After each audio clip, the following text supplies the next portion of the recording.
Hello all. शरीर के pump से करते हुए आपका स्वागत। माय नेम इज़ राज, नाम तो सुना ही होगा।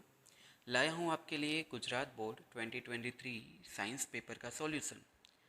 तो लगाते हैं डुबकी वीडियो में और ज़रा बताना कि शरीर के पंप का मतलब क्या, कमेंट सेक्शन में बताना ज़रूर, ठीक है। सेक्शन ए से करते हैं शुरुआत। तो ये रहा सेक्शन ए के पिटारे से। पहला सवाल आपकी कंप्यूटर स्क्रीन पर दिख रहा है ना, कि पदार्थ एक्स को गर्म करने पर उसमें से जल दूर होता है और क्रिस्टल का हरा रंग परिवर्तित हो जाता है। तो यह पदार्थ एक्स क्या है? बच्चा पार्टी ज़रा ध्यान से देखो। बहुत लोगों को लग रहा होगा कि इसका जवाब आएगा कॉपर सल्फेट, पर नहीं। पार्ट एक में क्रियाकलाप दिया हुआ है जिसमें फेरस सल्फेट को गर्म करने पर क्या होता है वो प्रेक्षण बताना था। फेरस सल्फेट है जिसका कलर होता है हरा।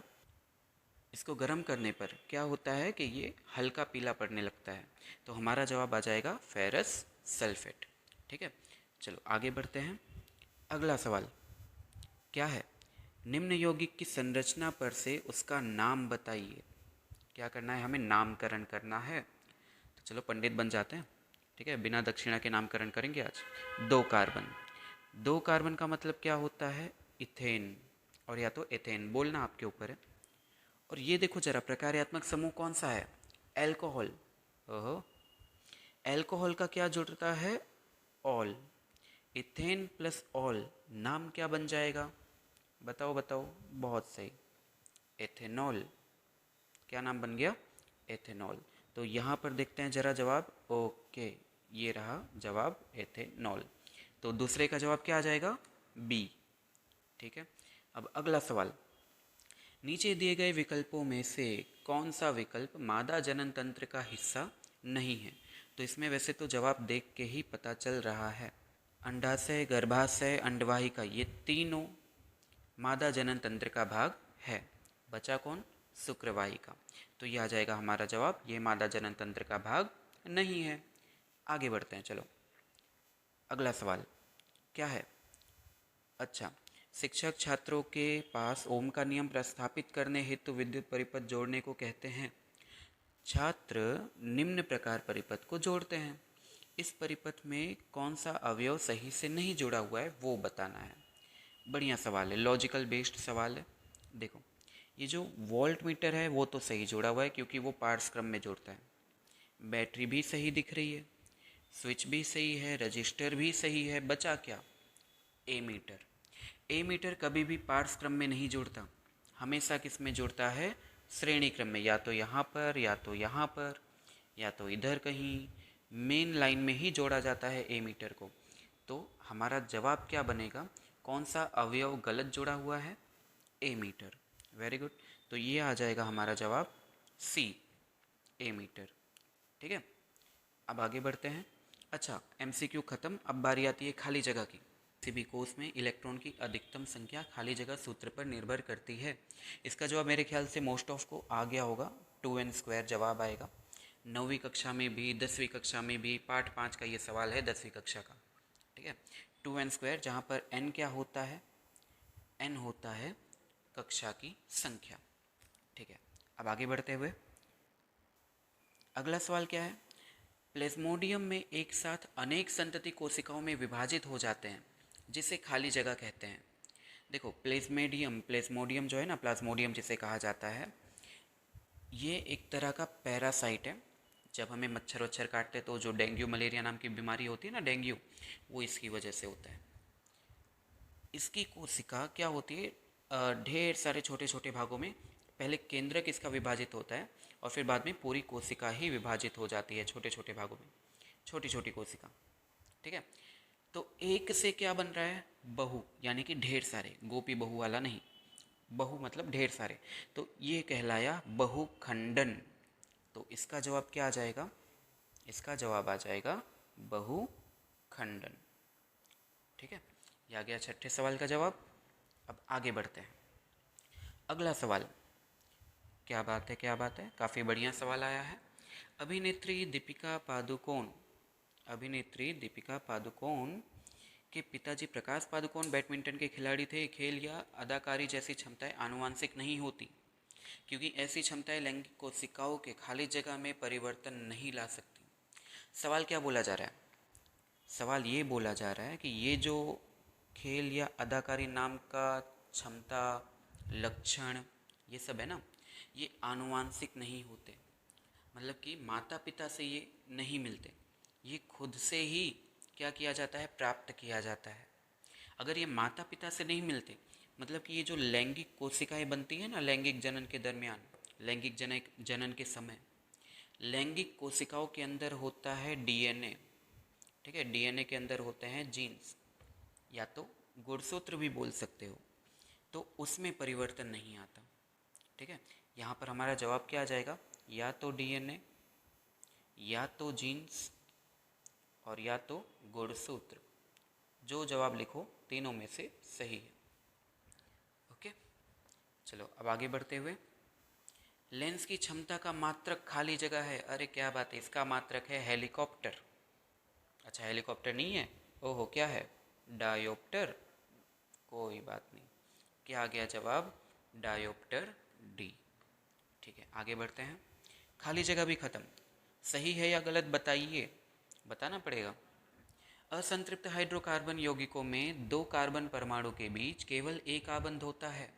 पहली बात तो भैया आप बोल रहे हो असंतृप्त, और दूसरी बात बोल रहे हो कि एकल आबंध। ऐसे थोड़ी चलेगा, कार्बन कार्बन के बीच में एक आबंध हुआ तो वो कहलाता है संतृप्त। क्या कहलाता है, और अगर दो या तीन आबंध हुए तो आगे लग जाता है अस, यानी बन जाता है असंतृप्त। यहाँ पर एकल आबंध बोला गया, असंतृप्त बोला गया, मतलब कि यह है गलत। हमारा जवाब क्या आ जाएगा, गलत। ठीक है, ओके। बहुत लोग क्या गलती करते हैं, सिर्फ ऐसे निशान लगा कर आ जाते हैं। ठीक है, ये या फिर ये निशान, जब यहाँ पर बोला गया है सही है या गलत समझ बताइए, तो वैसे ही लिखना है। ठीक है, अगले पेपर से ध्यान रखना। वैसे ये बताना ज़रूर कि आपका पेपर कैसा गया, कमेंट सेक्शन में बताना। उम्मीद है सबका पेपर बढ़िया गया हो, और अगर किसी का पेपर अच्छा नहीं गया बाई चांस, तो कोई बात नहीं, अगले 3 पेपर है ना, बाजी पलटने के लिए काफ़ी हैं। ठीक है, जी जान जी तोड़ लगा दो, मेहनत कर डालो, 3 पेपर बाजी पलट देंगे। लैंगिक जनन में संतति उत्पादन हेतु 2 जीव भाग लेते हैं। हाँ सही बात है भाई, 2 प्रकार के जनन होते हैं, लैंगिक जनन और अलैंगिक जनन। लैंगिक जनन में क्या होता है, 2 संतति 2 जीव भाग लेते हैं। अलैंगिक जनन में एक ही कोशिका होती है जो टूटकर ढेर सारी कोशिकाएं बनाती है। ओके, तो ये जवाब आ जाएगा सत्य। 11वां सवाल देखते हैं। सौर कुकर में सूर्य की किरणों को फोकसित करने के लिए उत्तल दर्पण का उपयोग किया जाता है। ये क्या बात हुई, देखो पहली बात तो बोला गया फोकसित करने के लिए, केंद्रित करने के लिए। केंद्रित करने का काम है हमारे अवतल भैया का।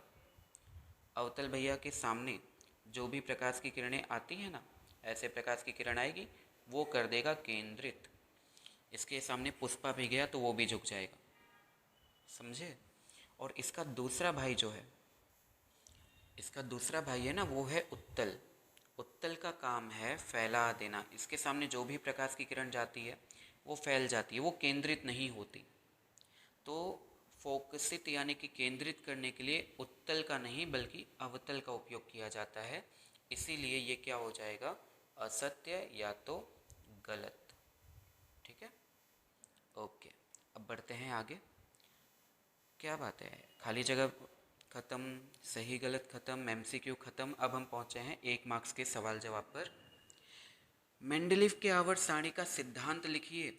भैया मेंडलीफ का डायलॉग था कि तत्वों के गुणधर्म, अर्ज किया है कि तत्वों के गुणधर्म उनके परमाणु द्रव्यमान के आवर्त फलन होते हैं। यही आएगा यहाँ पर जवाब। ठीक है, अगला देखो। डॉक्टर जी क्या करते हैं, टूटी हुई हड्डियों को सही जगह पर स्थिर रखने के लिए जिस पदार्थ का उपयोग करते हैं उस पदार्थ का रासायनिक नाम लिखिए। देखो ये पीओपी का गुणधर्म है। ठीक है, पार्ट 2 का लास्ट वाला topic POP, plaster of Paris, जो कि है कैल्शियम सल्फेट अर्ध हाइड्रेट। लेकिन ये तो मैंने सूत्र लिखा है, सवाल क्या पूछा है, रासायनिक नाम। तो आपको हिंदी में पूरा लिखना था कैल्शियम सल्फेट, कैल्शियम सल्फेट और क्या, अर्ध हाइड्रेट। देखो मुझे लिखने में आ रहा है कंटाला, इसलिए मैं ऐसे बना दे रहा हूँ, आपको पूरा लिखना पड़ेगा। ठीक है, चलिए अगला सवाल। 3 छात्र सलमान भाऊ, सुरेश रैना जी और शिवानी दीदी, ये तीनों लोगों के पास निम्नलिखित दर्पण है। ठीक है, दर्पण देख के पता चल जा रहा होगा कौन सा दर्पण है ना। देखो, यह है उत्तल दर्पण। एकदम बोलने में ही फीलिंग आ जाती है, उत्तल, है ना, नाम से ही पता चल जाता है, उभरी हुई सतह। यह है समतल और ये क्या है, अवतल। ओके, ठीक है। अब देखो सवाल क्या पूछा गया है। सवाल ये है कि 3 छात्र बिंब का प्रतिबिंब पर्दे पर प्राप्त करने का प्रयास कर रहे हैं। क्या बात है, चंदू के चाचा ने चंदू की चाची को चांदी के चम्मच से चटनी चटाई। 3 छात्र बिंब यानी कि वस्तु का प्रतिबिंब पर्दे पर प्राप्त करना चाहते हैं। ध्यान से सुनना, अगर पर्दे पर किसी भी वस्तु का प्रतिबिंब प्राप्त करना हो ना, तो वो प्रतिबिंब होना चाहिए वास्तविक। और वास्तविक प्रतिबिंब कौन बनाता है? देखो भैया, उत्तल तो नहीं बनाता, सलमान भैया माफ़ करिएगा, उत्तल दर्पण वास्तविक प्रतिबिंब नहीं बनाता।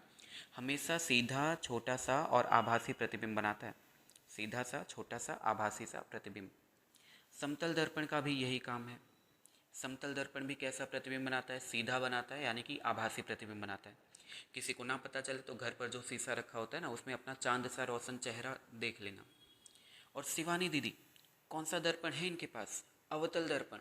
अवतल दर्पण की खासियत है कि वो उल्टा प्रतिबिंब सीधा प्रतिबिंब दोनों बना लेता है। ठीक है, यानी कि हमारा जवाब आ जाएगा अवतल दर्पण, यानी कि शिवानी दीदी जीत जाएंगी। ओके, कौन सफल होगा? शिवानी। समझ में आ गया? आगे बढ़ते हैं। चलिए अगला सवाल। प्रदूषक सीएफसी के उत्पादन को 1986 के स्तर पर ही सीमित रखने की बात किस कार्यक्रम में निर्धारित की गई? बच्चा पार्टी कार्यक्रम का नाम था UNEP, मतलब कि यूनाइटेड नेशन एनवायरमेंटल प्रोग्राम, संयुक्त राष्ट्र पर्यावरण संघ। इस कार्यक्रम में ये निर्णय लिया गया कि सीएफसी जितना है ना, बस वहीं पर रोक दो भैया। ओजोन लेयर में हो चुका है छेद, अगर वो छेद बढ़ा तो दिक्कत हो जाएगी। ठीक है, फिर सीएफसी को कर दिया गया बैन। चलिए अगला सवाल देखते हैं। जैव विविधता किसे कहते हैं? जीवों में पाए जाने वाली विविधता। सिंपल, जीवों में पाए जाने वाली विविधता। किसी भी निश्चित स्थान पर जीवों में जो विविधता पाई जाती है, जैसे कि पेड़ पौधों में अलग अलग वैरायटी, इन्हीं को हम जैव विविधता कहते हैं। ठीक है, उदाहरण आप दे सकते हो, जंगल है, जैव विविधता का बेस्ट एग्जाम्पल है, या फिर समुद्र हो गया। ओके, क्या बात है, विभाग ए खत्म। हाँ, थोड़ा लॉजिकल बेस्ड ज़्यादा था विभाग ए, इसलिए हार्ड लग सकता है। आप बताना कैसा लगा आपको। ठीक है, गाना याद आया कि नहीं? बहुत हार्ड, बहुत हार्ड। विभाग बी करते हैं चालू। जिंक धातु की तनु सल्फ्यूरिक अम्ल के साथ होने वाली अभिक्रिया का रासायनिक समीकरण लिखिए। जिंक धातु Zn, अभिक्रिया किसके साथ कराना है? सल्फ्यूरिक अम्ल, मतलब के H2SO4। भैया ये इंडस्ट्री का किंग है। ठीक है, सांद्र सल्फ्यूरिक अम्ल। खैर यहाँ पर तनु दिया हुआ है, कोई दिक्कत नहीं। अभिक्रिया क्या होती है? ZnSO4 बन जाता है और साथ में निकलता है हाइड्रोजन गैस। ओके, यह आएगा पहले का जवाब। लेकिन ये सवाल अभी ख़त्म नहीं हुआ है, रुको जरा। ठीक है, इस अभिक्रिया में हाइड्रोजन गैस उत्पन्न होती है। जवाब भी खुद ही बता रहे हैं, बढ़िया है। लेकिन जिंक धातु की तनु नाइट्रिक अम्ल के साथ होने वाली अभिक्रिया में हाइड्रोजन गैस उत्पन्न नहीं होता। क्यों? बताते हैं, सब्र करो। देखो, जिंक की अभिक्रिया जब नाइट्रिक अम्ल के साथ कराओगे, तो ये है ना नाइट्रिक अम्ल, ये क्या करता है? उपचयित कर देता है, सामने वाले को क्या कर देता है? उपचयित।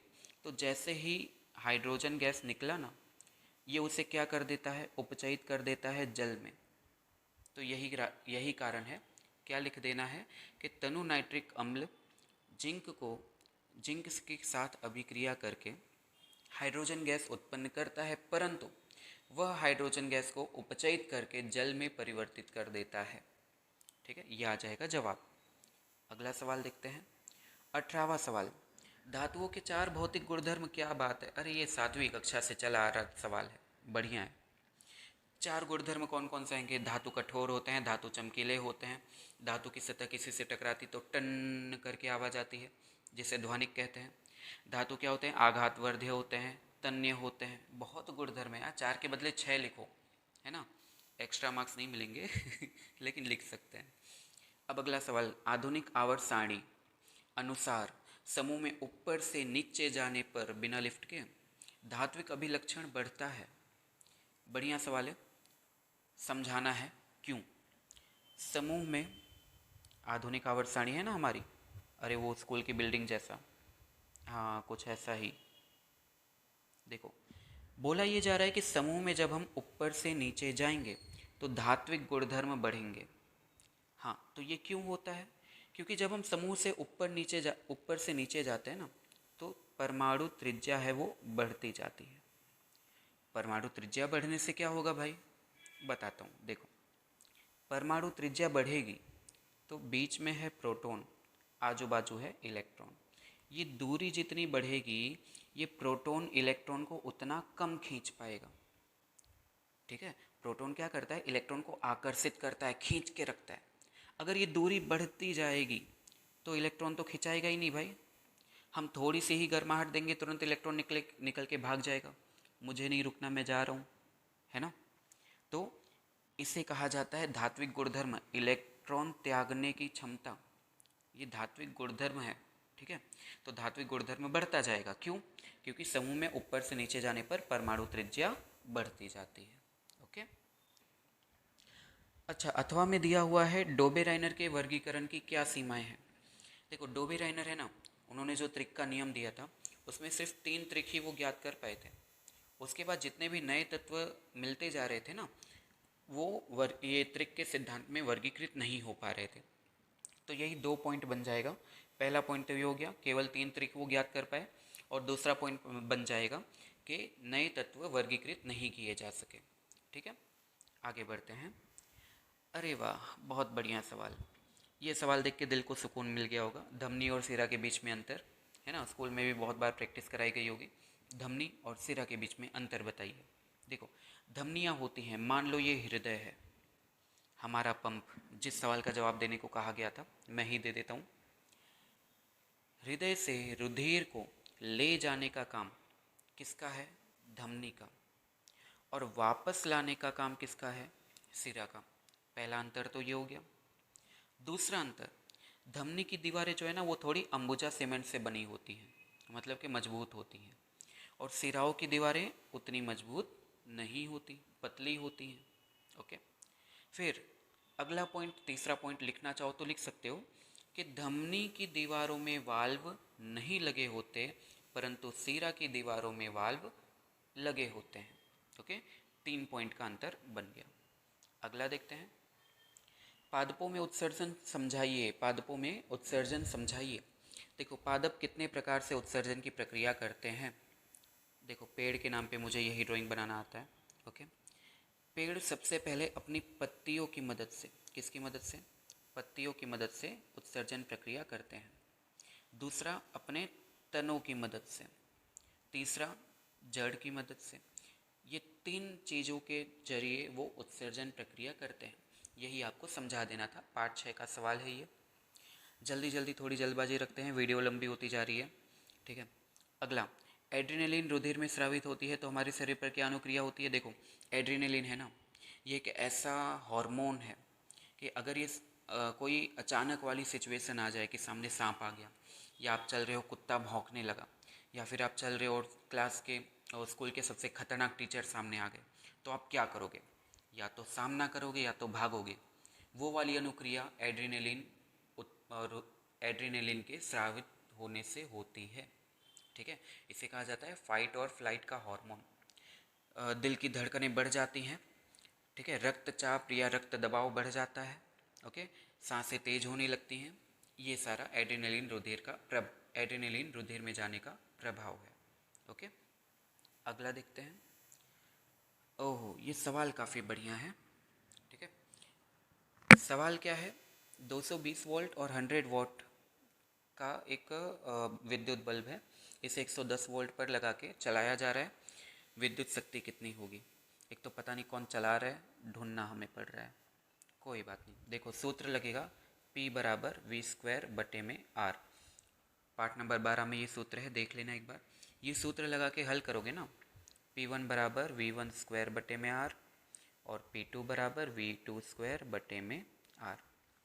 आप सोच रहे हो कि सर ये नाइंसाफ़ी क्यों, क्योंकि बल्ब एक ही है, और बल्ब अगर समान है तो प्रतिरोध भी क्या होगा, समान। अब इन दोनों को आपको ले लेना है अनुपात, P2 बटे में P1, और जब हल करोगे तो आपको जवाब मिल जाएगा 25 वॉट। ठीक है, अगर आपका जवाब तब भी नहीं आ रहा तो मुझे बता देना, इसका भी सॉल्यूशन कम्युनिटी पोस्ट में रख दिया जाएगा। ओके, आगे बढ़ते हुए, कारण बताइए विद्युत साधित्रों को भू संपर्कित करना क्यों आवश्यक है। सुनो, कभी भी ओवरलोडिंग होती है तो जो बढ़ा हुआ करंट है, विद्युत धारा, उससे हमें नुकसान ना हो या फिर किसी भी परिपथ को नुकसान ना हो, इसलिए हम भू संपर्क या फिर अर्थिंग का वायर लगाते हैं, और उससे हम बढ़ी हुई विद्युत धारा को अर्थ कर देते हैं, यानी भू संपर्कित कर देते हैं। ठीक है, तो यहाँ पर वही कारण बन जाएगा कि ओवरलोडिंग से बचाव हेतु, ठीक है, या फिर सुरक्षा हेतु। एसी और डीसी के बीच में अंतर बताइए। देखो, पहले तो उसका फुल फॉर्म लिख देना, ये मत लिखना कि इसमें ए है उसमें डी है, ऐसा नहीं लिखना है। इसका नाम है प्रत्यावर्ती धारा और इसका नाम है दिष्ट धारा। ठीक है, फिर उसका ड्राइंग भी बना सकते हो, प्रत्यावर्ती धारा ऐसा होता है और दिष्ट धारा ऐसा चलता है। ओके, एक तो ये पॉइंट हो गया, दूसरा उसका फुल फॉर्म हो गया। तीसरा पॉइंट बताता हूँ, जो एसी धारा है ना, वो दूर तक ट्रांसमिट की जा सकती है, लेकिन डीसी धारा को दूर तक ट्रांसमिट नहीं किया जा सकता, उसके लिए बहुत ज़्यादा ऊर्जा की आवश्यकता पड़ती है। ठीक है, तो इतने सारे पॉइंट आप लिख सकते हो। टिंडल प्रभाव उदाहरण से समझाइए, मेरे ख्याल से तो आपको ये आता ही होगा। टिंडल प्रभाव क्या है कि प्रकाश की किरण जब किसी कोलाइडल माध्यमों से गुजरती है तो उसका मार्ग क्या होता है, मार्ग दिखने लगता है। जब प्रकाश की किरण किसी कोलाइडल माध्यम से गुजरती है जिसके कण काफ़ी बड़े हैं, ठीक है, तो वहाँ पर उस प्रकाश का मार्ग दिखने लगता है, कहाँ से जा रहा है चुपके चुपके वो दिखने लगता है, इसे कहा जाता है टिंडल प्रभाव। ठीक है, उदाहरण क्या है, अंधेरा कमरा, उसमें कोने में एकदम छोटा सा छेद जहाँ से सूर्य की धूप आ रही है, बढ़िया सा जो रास्ता उसका दिखाई पड़ता है ना, वो टिंडल प्रभाव है।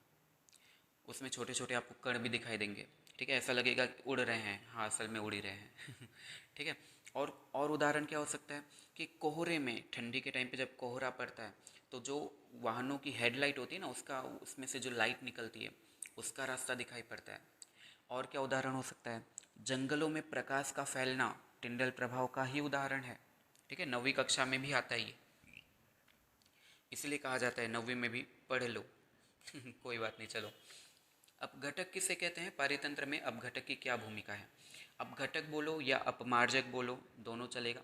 ये डिकम्पोजर्स, इनका काम क्या है, इनका काम है पर्यावरण में संतुलन को बनाए रखना, कि जो भी सजीव मर जाते हैं, मृत जीव, उनको वापस से पर्यावरण में मिलाने के लिए, उनको अपघटित करने के लिए, विघटित करने के लिए अपघटक कार्य में आते हैं। ये कौन है, छोटे छोटे बैक्टीरिया वगैरह। ओके, बहुत महत्वपूर्ण भूमिका है इनकी। ठीक है, सिर्फ यही लिखकर मत आना कि बहुत महत्वपूर्ण भूमिका है, वरना उसके मार्क्स नहीं मिलेंगे। पर्यावरण मित्र बनने के लिए आप अपनी आदतों में कौन सा परिवर्तन लाएंगे।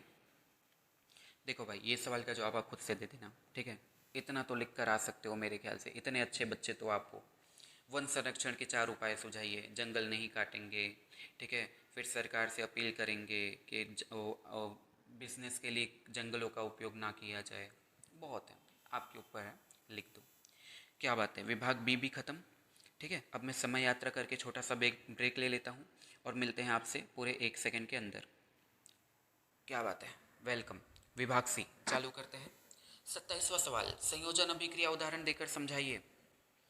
संयोजन अभिक्रिया, क्या बात है, इतना आसान सवाल। जब भी दो या दो से अधिक अभिकारक मिलकर एकल उत्पाद का निर्माण करते हैं उसे कहा जाता है संयोजन अभिक्रिया। उदाहरण, carbon plus oxygen carbon dioxide, Mg+O2 MgO। अरे भर भर के लिखो यार, इसमें आप उसके बारे में भी लिख सकते हो, क्या है, ऊष्माक्षेपी अभिक्रिया। ठीक है, ओके, आसान सवाल था। आगे बढ़ते हैं। विरंजक चूर्ण बनाने के लिए और उसके उपयोग, इतनी चीज़ें लिखनी है। विरंजक चूर्ण कैसे बनता है पता ही होगा आपको, पार्ट 2 का सवाल है। कैल्शियम हाइड्रोक्साइड, ठीक है, उसमें से क्लोरीन गैस पास कराया जाता है, कैल्शियम ऑक्सीक्लोराइड बन जाता है। ओके, और जल है वो निकल जाता है। तो ये हो गई अभिक्रिया। उपयोग तो आपको पता ही है, कपड़े वगैरह को साफ़ करने के लिए, उनमें से फिर लकड़ी के मज्जे को साफ़ करने के लिए, जल को शुद्ध करने के लिए, वगैरह वगैरह बहुत उपाय हैं, बहुत उपयोग है। ओके, अब इनको पूर्ण करना है समीकरण को। अथवा वाला सवाल है, मुझे लगता है आप सबने विरंजक चूर्ण लिखा होगा। देखो ये वाला जो अभिक्रिया है ना, ये खाने के सोडे का निर्माण है, NH4Cl प्लस NaHCO3। ये अभिक्रिया है कि चूने के पानी में जब आप फूंक मारते हो बहुत ज़्यादा, ठीक है, तो क्या होता है, तब बन जाता है calcium hydrogen carbonate CaHCO3 twice. Okay, ये है पाठ 2 से सवाल। क्षार की धातुओं के साथ अभिक्रिया बन जाएगा Na2ZnO2। ज़रा इसका नाम बता देना कमेंट में, Na2ZnO2 का नाम क्या है, और साथ में निकलेगा हाइड्रोजन गैस। ये नहीं कि मतलब मुझे नहीं आता, मुझे पता है, लेकिन आपके ऊपर है, ठीक है। अरे चलो जवाब बता ही देता हूँ यार, इसका नाम है सोडियम जिंकेट। क्या नाम है? Sodium zincate. बताना आपने सही सोचा था कि नहीं। तांबे के परिष्करण की विद्युत अपघटनी पद्धति द्वारा चित्रात्मक वर्णन करना है। कोई नहीं, देखो ये वाला तो आपने देखा ही होगा पाठ 3 में, कि यहाँ पर इलेक्ट्रोड्स थे, उनको बैटरी के साथ जोड़ा गया था, ठीक है। बैटरी में नीचे बना रहा हूँ, ऊपर जगह नहीं है, मजबूरी को समझो। ओके, फिर यहाँ पर क्या रखा गया है, यहाँ पर रखा गया है कॉपर सल्फेट का विलयन, यहाँ पर अशुद्ध कॉपर, यहाँ पर शुद्ध कॉपर। बाकी आपको आगे आता ही है, यहाँ से कॉपर आएगा, यहाँ से कॉपर जाएगा, है ना। गंगाधर आएगा, शक्तिमान जाएगा। आगे बढ़ते हैं। तंत्रिका कोशिका की संरचना बनाइए, इसके कार्यों का वर्णन करिए। हाँ, बढ़िया सवाल था, ये देख के थोड़ी राहत मिली होगी आप सबको, है ना। लिंग निर्धारण, ये भी लगा ही था कि ये भी आएगा ही आएगा। फिर जीवाश्म क्या है, ये जैव विकास के प्रक्रम में क्या दर्शाते हैं। सुनो, जीवाश्म का अर्थ होता है कि जो काफ़ी समय पुराने जो जीव मर गए थे, मृत थे, ज़मीन के अंदर दबते चले गए, उनके ऊपर दबाव पड़ता गया, तो उनका ज़्यादातर शरीर तो सड़ गया, अपघटित हो गया, लेकिन कुछ उनकी हड्डियों के हिस्से बचे रह गए, ठीक है। उनकी हड्डी या फिर उनका बाहरी आवरण अगर हड्डी जैसा बना हुआ है, तो जैसे कछुए का बाहरी आवरण, ठीक है, तो वो सब बचा रह गया, उसी को हम जीवाश्म कहते हैं। डायनासोर की हड्डियाँ वगैरह, ये जैव विकास में क्या सहायता करते हैं। तो इससे हमें पता चलता है कि पहले के समय पे जीव कैसे हुआ करते थे, ठीक है। कितने पैर थे, कितनी आँखें थी, पूँछ थी कि नहीं थी, भाई कोई देखने तो गया नहीं है, डोरेमोन सबके पास तो है नहीं नोबिता के अलावा। तो इसीलिए ये हमें सहायता करता है समझने में कि पहले के समय पे कैसे जीव हुआ करते थे। इंद्रधनुष की रचना चित्र बनाकर समझाइए। मेरे ख्याल से ये भी आ गया होगा आपको, ठीक है। वो पानी की बूंद बना देना था बढ़िया सा, पानी की बूंद, यहाँ से श्वेत प्रकाश की किरण आ रही है, उसका विक्षेपण हो रहा है, फिर वो यहाँ से निकल रहा है और क्या बना दे रहा है, इंद्रधनुष बना दे रहा है, ठीक है। आगे बढ़े तो अंतिम पंक्ति में बैठे किसी विद्यार्थियों को श्याम पट्ट पढ़ने में कठिनाई होती है। इतनी शुद्ध हिंदी, आ हा। श्याम पट्ट का मतलब होता है ब्लैक बोर्ड। ब्लैक बोर्ड पर कुछ लिखा हुआ बेचारा पढ़ नहीं पा रहा है, ठीक है, तो पहले उससे चश्मे बनवाओ, सवाल मत पूछो। यह विद्यार्थी किस दृष्टि दोष से पीड़ित है। देखो, दूर का नहीं दिखता, निकट का दिखता है। निकट का दिखता है मतलब निकट दृष्टिता, जिसका नाम है निकट दृष्टि दोष। तो यह आ जाएगा इसका जवाब, इसके बारे में आपको समझा देना था। ओहो, ये तो किताब का ही सवाल है लेकिन वैल्यू चेंज की गई है, ठीक है। इसका जवाब मैं बता देता हूँ, अगर आपको इसका सॉल्यूशन चाहिए तो कम्युनिटी पोस्ट में मैं रख दूँगा, बस कमेंट कर देना। R1 हमें मिलेगा 5 ओमेगा, R2 दिया गया है 25 ओमेगा, V1 हमें मिल जाएगा 2 वोल्ट, V2 हमें मिल जाएगा 10 वोल्ट, ठीक है। अगर आपको सॉल्यूशन चाहिए तो बता देना, ओके, ठीक है। आगे बढ़ते हैं।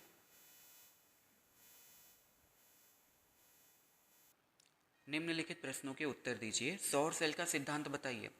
क्या सिद्धांत है भाई सौर सेल का, कि वो सूर्य से आने वाली प्रकाश ऊर्जा को, सूरज दादा से जो उसे प्रकाश ऊर्जा मिलती है, ठीक है, वो इसे किस में बदल देता है, विद्युत ऊर्जा में। तो ये हो गया इसका सिद्धांत। ओके, हम ऊर्जा के वैकल्पिक स्रोतों की तरफ ध्यान क्यों दे रहे हैं? क्योंकि भाई जो अभी के टाइम पे हमारे पास ऊर्जा के स्रोत है ना, जीवाश्म ईंधन वगैरह, पेट्रोल डीजल, बहुत जल्द ख़त्म हो जाएगा और उससे प्रदूषण भी ज़्यादा हो रहा है। तो ये दो कारण है कि हम विकल्प ढूंढ रहे हैं, वैकल्पिक स्रोत। ओके, अरे वाह, विभाग सी भी खत्म, विभाग डी देखते हैं। पहला सवाल एस्टरीकरण अभिक्रिया और दूसरा सवाल संकलन अभिक्रिया। ये दोनों पाठ 4 के सवाल हैं। देखो, एस्टरीकरण अभिक्रिया में क्या होता है? एस्टरीकरण अभिक्रिया में कार्बोक्सिलिक अम्ल की अभिक्रिया कराई जाती है अल्कोहल के साथ, जिससे एस्टर एवं जल का निर्माण होता है। एस्टर की सुगंध एकदम बढ़िया सा सुगंधित पुष्टिवर्धनम, ठीक है, फल की सुगंध आती है, फ्रूट स्मेल। ओके, ये अभिक्रिया उदाहरण दे देना था, एथेनोइक अम्ल, अल्कोहल दिया ये किताब में। संकलन अभिक्रिया, कार्बन यौगिकों में 2 आबंध वाले जो यौगिक होते हैं, 2 या 3 आबंध वाले, उनमें हम जोड़ते हैं हाइड्रोजन। इस अभिक्रिया को कहा जाता है संकलन अभिक्रिया। ओके, इसी को उदाहरण देकर समझा देना था। अगला सवाल, अथवा में सवाल दिया गया है सहसंयोजी आबंध। देखो, 2 तत्वों के बीच इलेक्ट्रॉन की साझेदारी से बने आबंध को सहसंयोजी आबंध कहते हैं। मीथेन और नाइट्रोजन के उदाहरण से सहसंयोजी आबंध चित्र बनाकर समझाइए। मीथेन, ये तो दिया गया है, दोनों दिया गया है किताब में, ठीक है। मीथेन CH4 बना देना था, इलेक्ट्रॉन बिंदु संरचना बढ़िया से, ठीक है, वही कहना है इनका। और नाइट्रोजन, नाइट्रोजन के बीच में 3 आबंध, ठीक है, बस यही बना देना था आपको, इलेक्ट्रॉन बिंदु संरचना, ठीक है। मैंने ये नॉर्मल संरचना बनाई है, आपको इलेक्ट्रॉन बिंदु संरचना बनाना था। आगे बढ़ते हैं। उत्सर्जन किसे कहते हैं? किडनी वगैरह के बारे में समझाना है, ठीक है। शरीर से हानिकारक पदार्थों को निकालना उत्सर्जन कहलाता है। ओके, नाइट्रोजन वर्ज्य पदार्थ को निकालना, पसीने के रूप में निकालते हैं या फिर यूरिन के रूप में निकालते हैं, इसे उत्सर्जन कहा जाता है। वो बढ़िया से ड्राइंग बना देनी थी आपको किडनी वाली, ठीक है। यहाँ से रुधिर वाहिकाएँ, फिर यहाँ से क्या है, यूरेटर्स, यूरिनरी ब्लेडर, है ना। ये बढ़िया से ड्राइंग बना के आपको समझा देना था। ओके, मादा जनन तंत्र की संरचना चित्र सहित वर्णन करिए। ये भी पाठ 8 का सवाल है। क्या बात है, पाठ 8 से 4 मार्क्स का सीधा सवाल पूछ लिया, कमाल है। कांच के आयताकार स्लैब से प्रकाश का अपवर्तन चित्र बनाकर समझाइए और अपवर्तन के नियम लिखिए। अपवर्तन के 2 ही नियम है, टोटल 2 नियम। पहला नियम क्या है कि चलो पहले तो चित्र बना देते हैं। ये हो रहा है अपवर्तन, ठीक है। तो ये जो आपतित किरण है और ये जो अपवर्तित किरण है और ये जो अभिलंब है, ये तीनों के तीनों एक ही तल पर होते हैं, ये पहला नियम। और दूसरा नियम है क्या? स्नेल का नियम है ना, साइन आई बटे में साइन आर बराबर क्या होता है? अचर या फिर स्थिर, है ना। ओके, तो ये हो गया इसका जवाब। कांच के आयताकार स्लैब से आपको अपवर्तन भी समझा देना था। परिनालिका का क्या अर्थ है? आकृति द्वारा धारावाही परिनालिका से उत्पन्न होने वाले चुंबकीय क्षेत्र की विशेषताएं लिखिए। विशेषताएं बोली गई हैं, ध्यान से सवाल पढ़ो। परिनालिका तो सबको आ गया होगा, है ना, कि नहीं? बता दो ये भी कमेंट में। देखो, ये बन गया परिनालिका। ओके, लेकिन इसमें कुछ चेंजेस भी कर सकते हो, जैसे यहाँ पर प्रत्यावर्ती प्रतिरोध लगा दो। ओके, अब सुनो, इसके गुणधर्म के बारे में भी बताना था। पहला तो ये हो जाता कि जितनी विद्युत धारा बढ़ाओगे, ये परिनालिका से बना चुंबक उतना ही ताकतवर बनेगा। फिर इसे आप ऑन ऑफ कर सकते हो, मतलब कि अगर स्विच ऑफ कर दोगे तो ये चुंबक बंद हो जाएगा, अगर ऑन कर दोगे तो चुंबक चालू हो जाएगा। यही सब इसकी विशेषताएं हैं, यही सब आपको बता देना था। फिर विद्युत जनरेटर, क्या बात है, 10वीं में कोई बच्चा कुछ पढ़े चाहे ना पढ़े, मोटर और जनरेटर तो ज़रूर पड़ता है, ठीक है। और अगर आप वो भी नहीं पढ़ते तो ज़रा बता देना कि क्या मुंह लेकर गए थे आप बोर्ड के पेपर में ठीक है। चलो, यहाँ पर होता है पेपर सॉल्यूशन कंप्लीट। आपको कोई भी सवाल का जवाब डाउट में है, कुछ भी प्रॉब्लम है, पूछो। ओके, मिलते हैं। Thank you very much video देखने के लिए, मुझे झेलने के लिए और अपना समय देने के लिए। अगले पेपर को फाड़ डालो, चाहे लिख कर, चाहे बिना लिखे, आपके ऊपर है। मिलते हैं अगले लेक्चर में। Thank you very much.